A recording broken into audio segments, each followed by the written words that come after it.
আমরা আমানত কিভাবে রক্ষা করব, এই হাদিসখানা যদি শুনেন তাহলেই আমরা বুঝতে পারবো। রাসূল সাল্লাল্লাহু আলাইহি সাল্লামের একজন সাহাবীর কাছে একদিন একটা লোক কাজ করতে আসলো। সারাদিন কাজ করার পরে সে টাকা না নিয়ে, মানে মায়না না নিয়ে চলে গেল।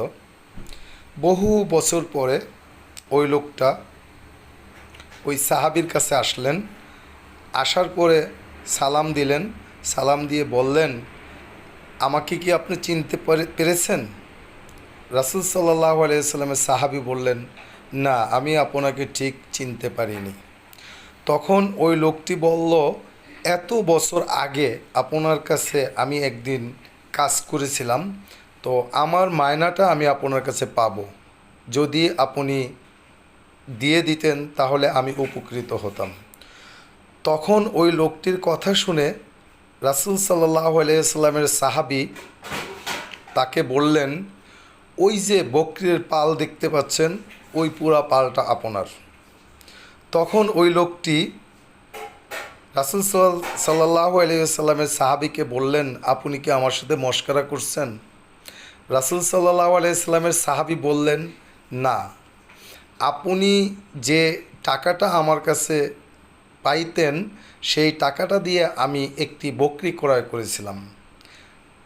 সেই বকরি ক্রয় করার পরে ওই বকরির থেকে বেড়ে বেড়ে বেড়ে বেড়ে এতগুলা বকরি হয়েছে, বিশাল এক পাল হয়েছে। সুতরাং এই পুরা বকরির পালের মালিক আপনি। তখন উনি অনেক আনন্দিত হয়ে গেল।